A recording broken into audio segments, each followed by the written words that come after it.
Salam,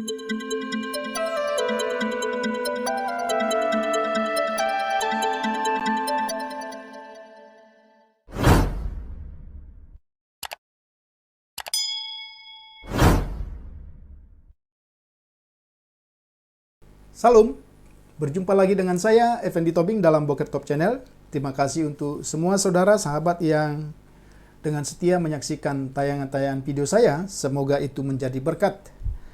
Malam ini kita akan bersama-sama kembali membahas satu topik dari Perjanjian Lama, dari satu teks yang terdapat pada Kejadian pasal yang ke-14, ayat 18 sampai dengan ayat yang ke-20. Kejadian 14 ayat 18 sampai 20. Melkisedek Raja Salem membawa roti dan anggur. Ia seorang imam Allah yang Maha Tinggi. Lalu ia memberkati Abraham, katanya, "Diberkatilah kiranya Abraham oleh Allah yang Maha Tinggi, pencipta langit dan bumi. Dan terpujilah Allah yang Maha Tinggi, yang telah menyerahkan musuhmu ke tanganmu." Lalu Abraham memberikan kepadanya 1/10 dari semuanya. Hari ini kita akan mencoba membahas satu topik yang mungkin juga seringkali diperbincangkan tentang siapakah Melkisedek? Siapakah dia? Ini menjadi satu pertanyaan yang semoga tayangan video ini bisa memberi pencerahan untuk kita semua. Kalau kita memperhatikan saudara-saudara yang saya kasihi dalam Tuhan Yesus Kristus, ada banyak pandangan yang keliru terhadap siapakah Melkisedek. Baik pandangan hari-hari ini maupun pandangan dalam sejarah. Saya mengambil salah satu contoh dalam post biblikal atau ekstra biblika. Dikatakan bahwa Melkisedek adalah seorang penyelamat surgawi yang berjuang bersama dengan anak-anak terang dalam sebuah perjuangan eskatologis melawan anak-anak Bilial.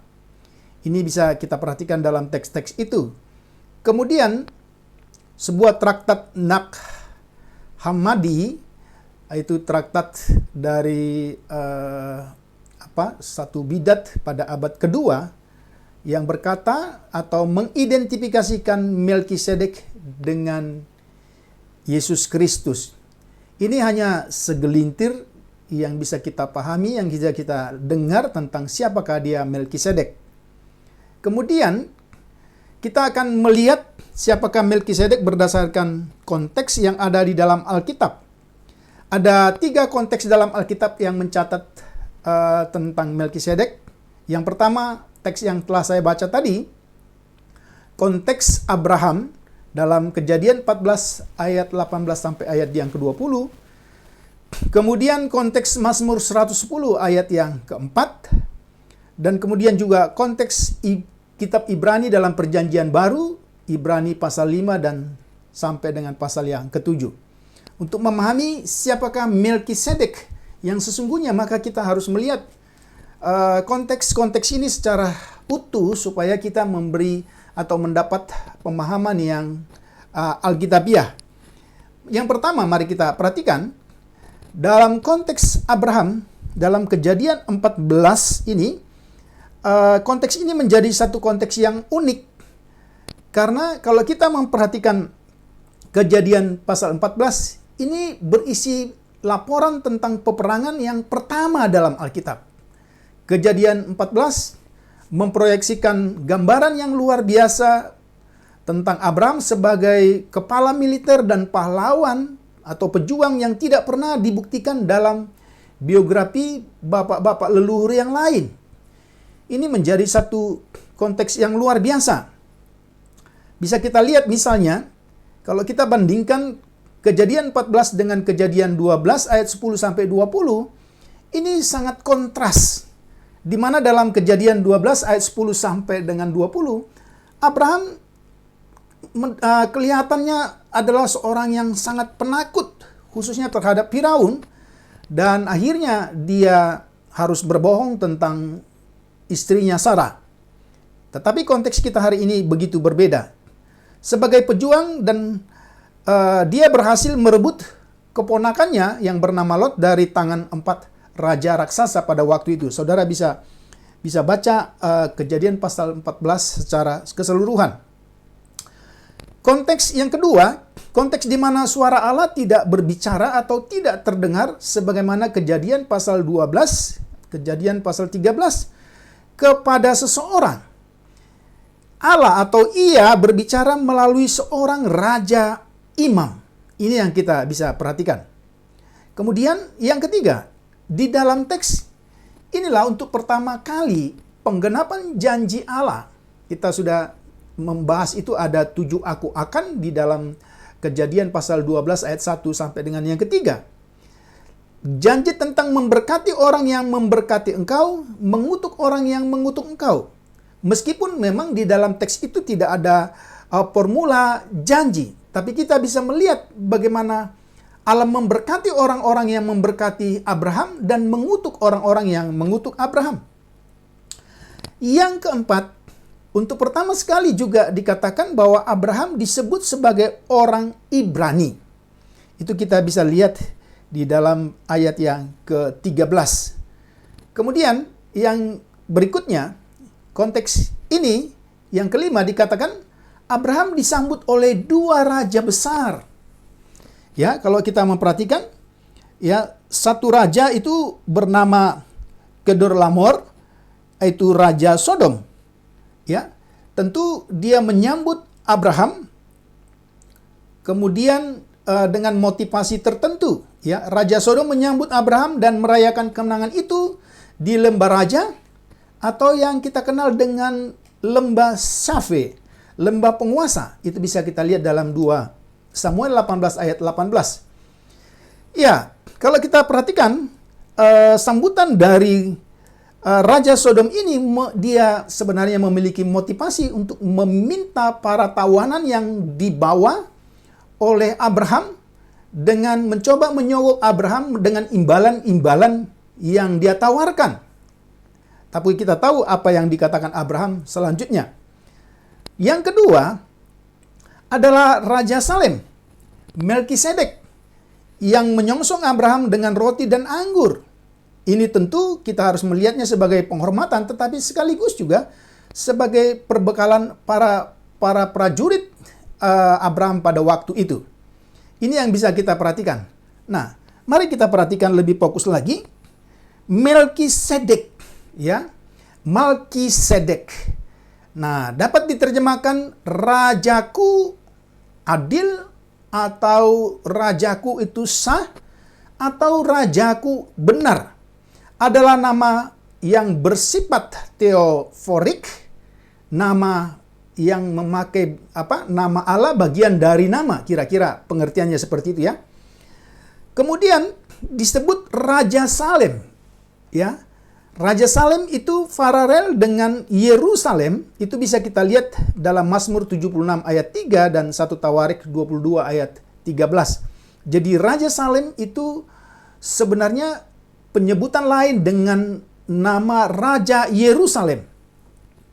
Nama Melkisedek mirip dengan nama Adonai, Raja Yerusalem, Adonai Sedek. Ya, itu bisa kita lihat dalam Yosua 10 ayat 1. Ia juga seorang imam dari Allah yang maha tinggi. Saudara perhatikan, ini satu jabatan rangkap yang pernah ada di dalam Alkitab.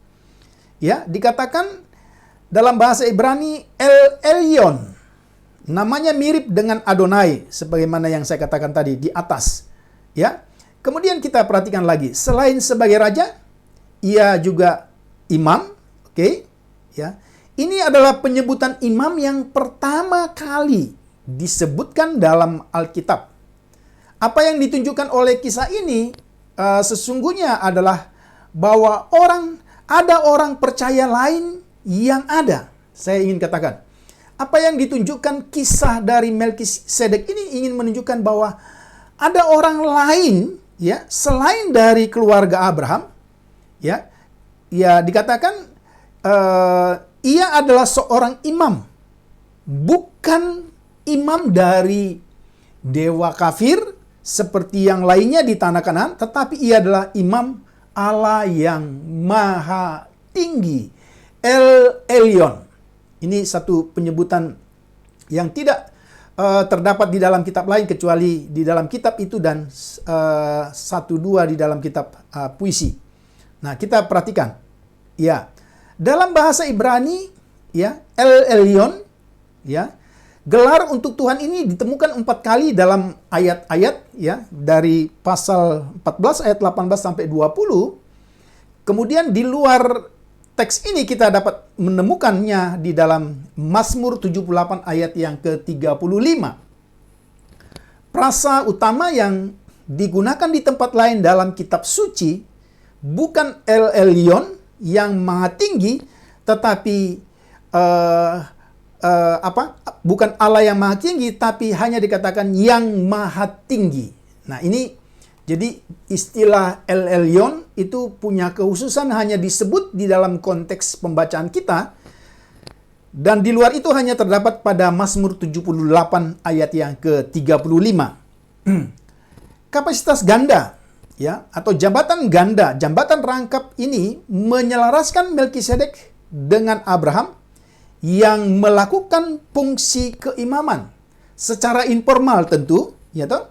Dia adalah pembuat mezbah dan penyunat, dan juga pernah disebut sebagai raja. Tentu sebutan raja dan imam kepada Abraham tentu berbeda dengan penyebutan raja dan imam kepada Melkisedek. Ini yang kita perhatikan. Ya. Kemudian ketika Abraham kembali dari perang, Melkisedek menyambut Abraham dengan membawa roti dan anggur, ya, sebagai penghormatan terhadap Abraham, tetapi juga sebagai bekal bagi tentara-tentaranya yang tentu setelah perang mengalami kelelahan dan membutuhkan makanan. Nah, tidak ada tentu dari bagian ini kita tidak boleh mengartikan, atau mungkin ada orang-orang tertentu, kelompok-kelompok tertentu yang mengambil teks ini sebagai dasar bagi perjamuan kudus atau perjamuan Tuhan. Tentu itu adalah dasar yang tidak tepat, karena apa yang dikatakan oleh teks itu ada dalam konteks peperangan pada waktu itu. Nah, kemudian mari kita perhatikan lagi.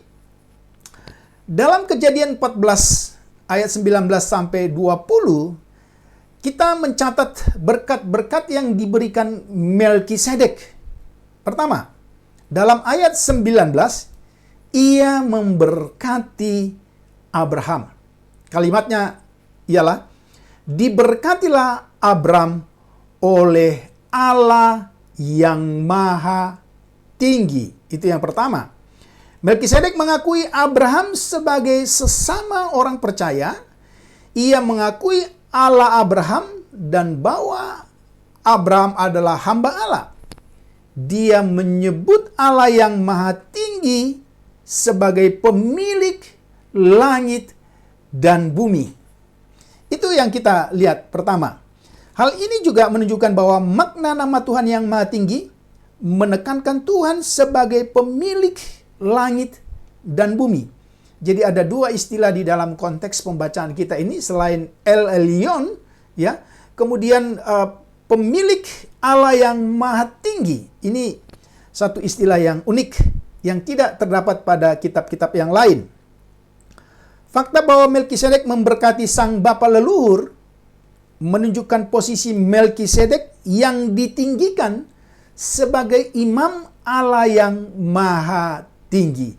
Dalam pengertian sederhana, ya, kenapa Melkisedek bisa memberkati Abraham? Karena dia memiliki posisi yang lebih tinggi sebagai imam Allah yang maha tinggi. Ini yang kita perhatikan. Kemudian yang kedua, berkat dari Melkisedek dalam ayat yang ke-20 bagian A. Melkisedek juga memberkati Allah, dan terpujilah Allah yang maha tinggi. Ya, selain memberkati Abraham, dia juga mengungkapkan pujian kepada Tuhan sebagai bentuk berkat. Sebagai imam Allah, ia dapat membuat pernyataan ini, dan alasan dari pernyataan ini adalah karena Allah telah menyerahkan musuh-musuh Abraham ke dalam tangannya. Ini yang kita perhatikan. Melkisedek dalam konteks pemberian berkat kepada Abraham menyadari ini adalah pekerjaan Allah yang benar. Perhatikan ya. Dan Abraham adalah hamba Allah yang benar. Jadi dari ungkapan berkat baik kepada Abraham maupun pujian atau berkat kepada Allah menjelaskan bahwa Allah yang disembah Abraham adalah Allah yang benar dan Abraham adalah hamba Allah yang benar. Ini yang kita perhatikan. Kemudian ya, dalam ayat yang ke-20b adalah kita memperhatikan bagaimana tanggapan atau respon terhadap Melkisedek. Dikatakan di sana, lalu Abraham memberikan kepadanya 1/10 dari semuanya. Dari semuanya yang dimaksud dari semua hasil rampasan kemenangan atas raja-raja yang dikalahkan oleh Abraham. Nah, ini kita lihat. Abraham sekali lagi terbukti dalam konteks ini menjadi berkat bagi orang lain. Namun perlu diperhatikan bahwa Abraham memberikan 1/10 dari hasil rampasan perang, bukan dari penghasilannya. Saya ingin menegaskan ini, teman-teman.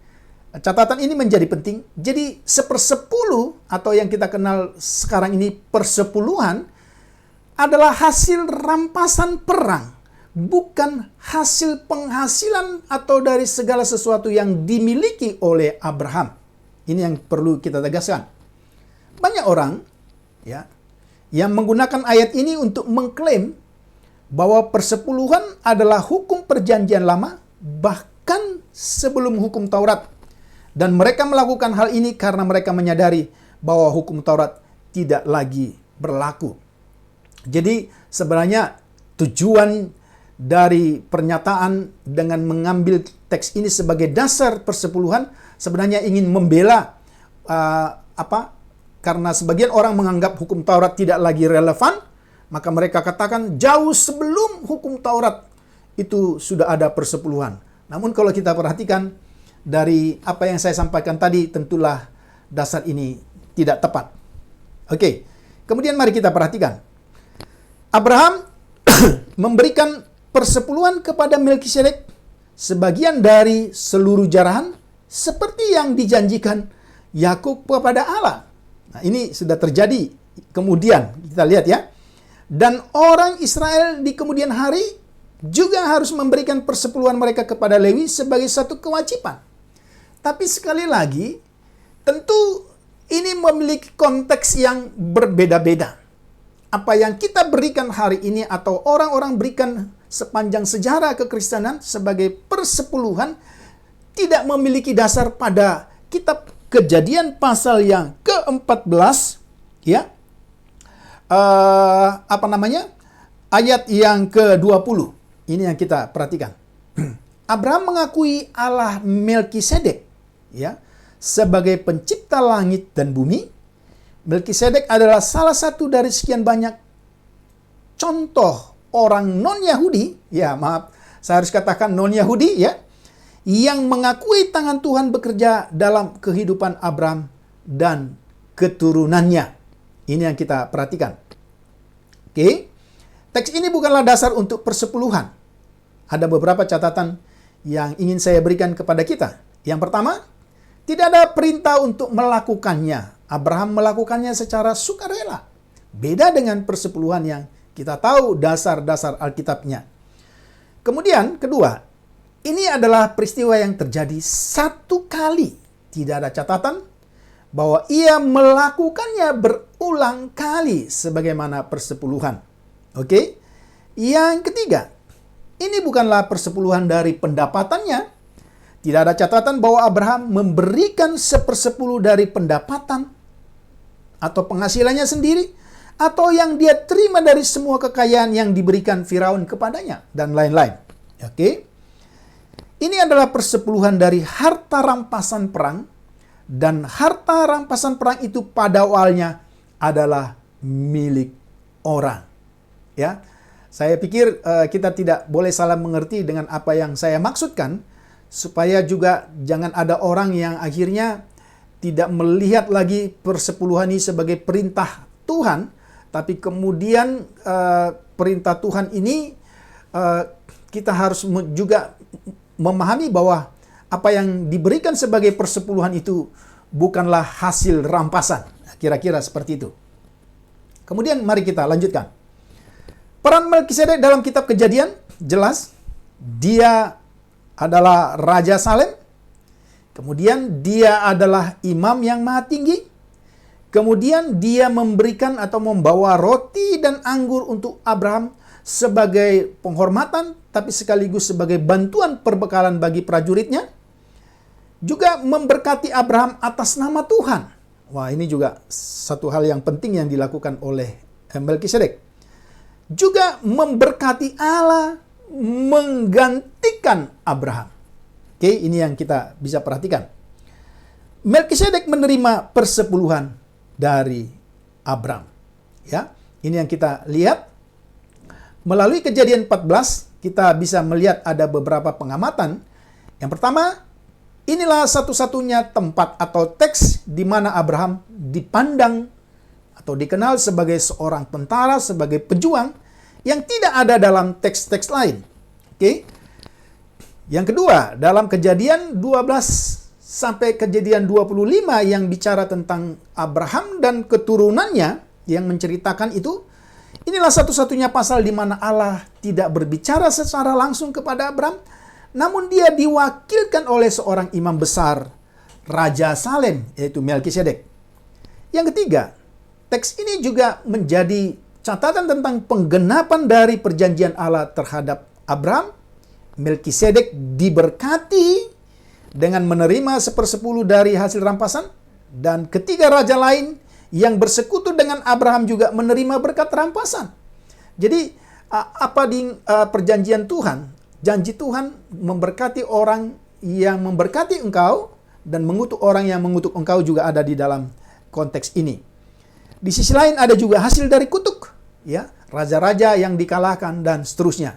Ini yang kita perhatikan. Nah, konteks yang kedua, tentu kita bisa melihat di dalam Mazmur pasal 110 ayat yang kita baca di sana, Mazmur 110 ayat yang keempat, ya. Tuhan telah bersumpah dan ia tidak akan menyesal. Engkau adalah imam untuk selama-lamanya menurut Melkisedek. Oke?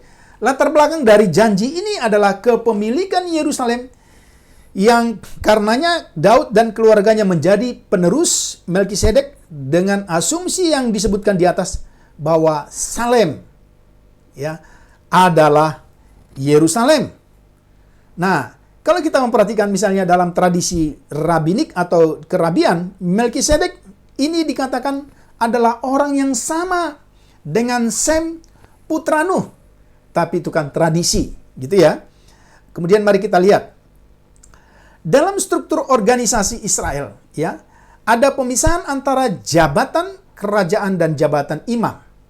Jabatan pertama diperuntukkan bagi keturunan Daud dari garis keturunan Yehuda. Dan jabatan kedua, yaitu sebagai imam, bagi keturunan Harun dari garis keturunan Lewi. Makanya, kalau kita memperhatikan, ini kita harus paham supaya kita tidak salah mengerti, ya. Kalau kita memperhatikan satu peristiwa di mana Raja Uzia mempersembahkan dupa di Bait Allah, ini sebenarnya satu kesalahan atau satu upaya atau propaganda yang dibuat untuk menghapus perbedaan ini, ya. Maka kita tahu apa akibatnya. Raja di Israel kan memiliki otoritas, ya, dalam tugas-tugas tertentu terkait bait suci.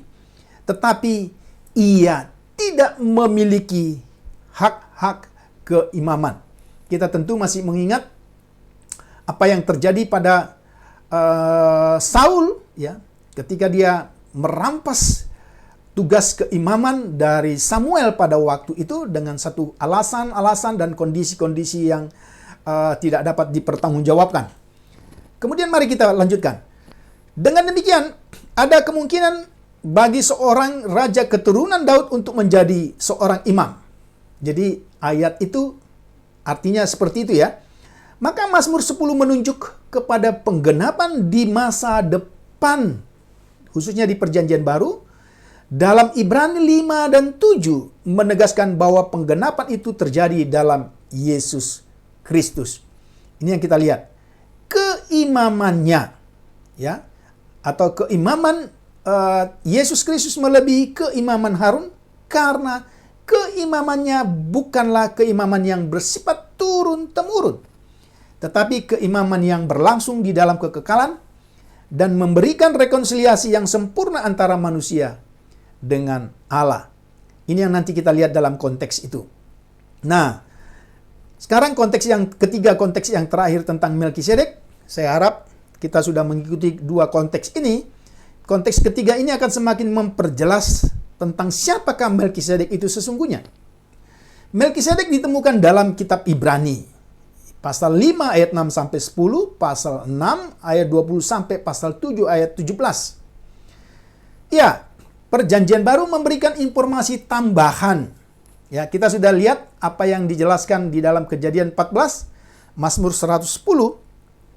Tetapi ketika kita membaca di dalam Ibrani pasal yang kelima dan ketujuh, ya, maka ada tambahan yang diberikan oleh penulis kitab ini, ya. Kalau kita perhatikan dikatakan ada tambahan dengan kalimat tanpa ayah dan tanpa ibu, tanpa silsilah. Ya, hal ini menyebabkan, ya, jadi kalimat tanpa ayah, tanpa ibu, tanpa silsilah. Sehingga ini menyebabkan banyak orang yang mengajarkan bahwa Melkisedek adalah Kristus yang berinkarnasi. Benarkah demikian? Tentu tidak. Ya. Hal ini tidak benar, ini bukanlah sebuah teofani. Jadi teman-teman, kita harus bisa membedakan teofani, ya. Penampakan pribadi Allah yang kedua, yaitu Kristus sebelum inkarnasi. Dengan apa yang kita sebut, ya, apa istilahnya itu, selain teofani, kita bisa mengenal tipologi. Jadi ini dua hal yang berbeda, ya.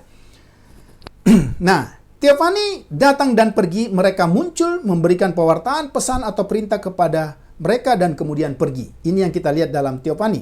Sedangkan kalau kita memperhatikan dalam Kejadian 14 tadi, itu bukan teofani, tapi kisah seorang manusia dalam sejarah tertentu, meskipun memang tidak dijelaskan kelanjutan dari kisah itu. Ini yang kita perhatikan. Pandangan ini tidak benar. Pertama, teofani hanya muncul dan menghilang, tidak memegang jabatan duniawi seperti raja atau imam. Ini yang kita perhatikan. Kedua, Ibrani 5 ayat 1 yang memulai daftar beberapa persyarat untuk menjadi imam menyatakan bahwa seorang imam haruslah seorang manusia. Mesias tidak menjadi manusia sampai ia berinkarnasi. Jadi agar Melkisedek dapat menjadi imam, pertama-tama ia harus menjadi manusia. Tentu ini sesuatu hal yang tidak tepat gitu ya. Nah, kemudian yang berikutnya, Ibrani menyatakan bahwa ia serupa dengan anak Allah. Bukan bahwa ia, saya ulangi, serupa dengan anak Allah, bukan bahwa ia adalah anak Allah. Ia telah menjadi serupa dengan anak Allah. Oleh karena itu, tidak ada dasar Alkitabiah untuk menjadikan Melkisedek sebagai teofani atau Kristus yang berinkarnasi. Melkisedek adalah seorang manusia yang dikatakan sebagai tipe Mesias karena ia adalah raja sekaligus imam. Jadi tipe antitipe. Tipenya itu biasanya ada di dalam Perjanjian Lama, apakah itu tokoh, apakah itu peristiwa, apakah itu tempat, apakah itu benda-benda yang memiliki gambaran pola model yang nanti terdapat pada Kristus. Jadi selalu antitipenya ada di dalam Kristus di dalam Perjanjian Baru. Ya, ketika kitab Ibrani menyebutkan bahwa ia tidak memiliki silsilah, perhatikan, tidak memiliki ayah dan ibu, poin utama dari penulis kitab Ibrani adalah bahwa tidak ada catatan tentang silsilah Melkisedek, tidak ada yang menyebutkan ayah atau ibu. Dengan demikian, bukan berarti dia tidak berayah dan beribu. Kan menjadi sesuatu yang absurd kalau kita katakan ada seseorang, ada siapapun dia namanya, ada manusia yang tidak memiliki ayah dan ibu. Ya kan? Ya, mungkin saudara berpikir, apakah ayah dan ibunya tidak benar dan seterusnya. Tapi ini jelas sekali buat kita. Ya. Kemudian mari kita perhatikan. Melkisedek tanpa ayah dan tanpa ibu, tanpa silsilah. Ini adalah argumen yang memang tidak dijelaskan dalam Kejadian 14 sehubungan dengan garis keturunan. Itu yang saya katakan tadi. Penulis kitab Ibrani menambahkan frase ini. Tetapi tentu ini tidak bertentangan jika kita menelusuri dalam kitab Kejadian yang dimulai dengan silsilah Terah dan seterusnya. Tiba-tiba kita melihat ada sosok Melkisedek yang muncul sebagai tokoh, namun kemudian hilang dan tidak diketemukan. Kemudian di dalam Mazmur 110, kemudian baru muncul di dalam Ibrani pasal 5 dan pasal 7. Ya. Namun hal ini dapat dijelaskan dengan cara yang sama, seperti pernyataan para rabi. Ya, jadi kita bisa mengutip ini ya. Tentang seorang kafir yang berpaling kepada kepercayaan Yahudi. Orang kafir itu dikatakan tidak memiliki ayah. Ya, jadi ini hanya analogi ya. Teman-teman silakan dipertimbangkan. Ya. Meskipun seorang penyembah berhala memiliki ayah kandung, namun dalam hukum Yahudi tidak ada ayah yang sah. Nah, ini dia ya. Dalam hal ini Ibrani 7 ayat 3 dapat dipahami sebagai pernyataan bahwa Melkisedek memiliki orang tua, tetapi bukan orang tua yang diperlukan untuk menjadi ya syarat dia dapat menurunkan atau syarat bisa menjadikan dia menjadi imam khususnya atau raja. Itu yang ingin dikatakan. Bahwa ia tidak mendapatkan haknya untuk menjadi imam atau raja dari orang tuanya karena hak turun-temurun. Satu-satunya kemungkinan adalah menerima fungsi ini melalui pengangkatan. Kalau kita memperhatikan pasal 7 ayat 21 dengan sumpah. Oke? Tidak dikatakan bahwa ia tidak memiliki ayah dan ibu, hanya saja tidak ada catatan tentang ayah dan ibunya. Itu yang dimaksudkan. Poin penting ini ingin disampaikan oleh Ibrani adalah bahwa silsilah yang benar sangatlah penting ya bagi imamat Lewi, dan itu satu keharusan. Kecuali jika seorang dapat membuktikan bahwa ia adalah keturunan Harun, ia tidak dapat melayani sebagai imam di bawah hukum Taurat. Namun, imamat Melkisedek tidak didasarkan pada keturunan, tetapi didasarkan pada penunjukan ilahi. Ketika kitab Ibrani menyatakan tidak berawal, ini frase yang kedua, dan tidak berakhir, ini tidak berarti ia tidak memilikinya. Ini hanya berarti bahwa tidak ada awal dan akhir dari keimamannya dalam catatan Alkitab. Oke, teman-teman perhatikan ya. Keimaman Kristus menurut Melkisedek. Oke, jadi kenapa pakai istilah menurut Melkisedek? Justru sebenarnya ingin menunjukkan keunggulan keimaman Kristus melampaui keimaman yang diatur dalam hukum Taurat. Ya. Ibrani 7 mengeksplorasi secara menyeluruh analogi antara Kristus dan Melkisedek. Konteks ini menjelaskan tentang keunggulan imamat Kristus atas imamat Lewi. Ya. Salah satu keunggulan imamat Kristus, ya, kalau kita memperhatikan apa yang dilakukan oleh seorang Lewi setiap tahun, dia harus mempersembahkan kurban pertama bagi dirinya, kemudian bagi umatnya. Tetapi Kristus, ya, bukan hanya mempersembahkan kurban, tapi dia mempersembahkan kurbannya sendiri bagi dosa manusia. Ya, kita bisa perhatikan ini. 3 poin dasar dari kitab Kejadian diberi poin untuk atau skor untuk menetapkan keunggulan Kristus. 1. Seperti Melkisedek, Yesus tidak memiliki silsilah. Melkisedek adalah tanpa ayah, tanpa ibu, tanpa silsilah. Ini pada dasarnya adalah penjabaran tentang keheningan yang dimaksudkan penjabaran tentang tidak dijelaskannya atau tidak dituliskannya hal ini dalam kitab Kejadian. Ya, oke. Kemudian yang berikut, Melkisedek sebagai sosok yang agung datang entah dari mana, memberkati dan kemudian menghilang sama sekali. Memang kita harus mengakui itu ada sisi misteri yang tidak dijelaskan di dalam Alkitab. Penulis surat Ibrani menyatakan bahwa baik keimaman Kristus menurut cara Melkisedek memiliki kuasa kehidupan yang tidak dapat dihancurkan dan karenanya menjadi imam selama-lamanya. Tidak ada yang menerima jabatan imamatnya dari pendahulu, juga tidak dapat mengalihkan jabatan itu kepada penggantinya. Ini yang kita perhatikan. 2. Melkisedek memberkati Abraham dan yang lebih rendah diberkati oleh yang lebih tinggi, ayat yang ke-7. Setelah Melkisedek memberkati Abraham, Abraham membayar Melkisedek 1/10 dari segalanya. Itu bisa kita lihat dari ayat 4 sampai dengan 6. Maka sebagai kesimpulan dari uraian tersebut di atas, dapat saya tegaskan melalui channel ini bahwa Melkisedek adalah seorang raja, Raja Salem, dan imam Allah yang Maha Tinggi dalam konteks sejarah. Oke? Jabatan rangkap sebagai raja dan imam Allah tidak dijelaskan Alkitab sebagaimana asal-usul atau silsilahnya. Semoga penjelasan singkat ini bisa memberkati kita dan memberikan kita wacana untuk memiliki satu posisi yang jelas tentang siapakah Melkisedek itu yang sesungguhnya. Tuhan Yesus memberkati. Salam.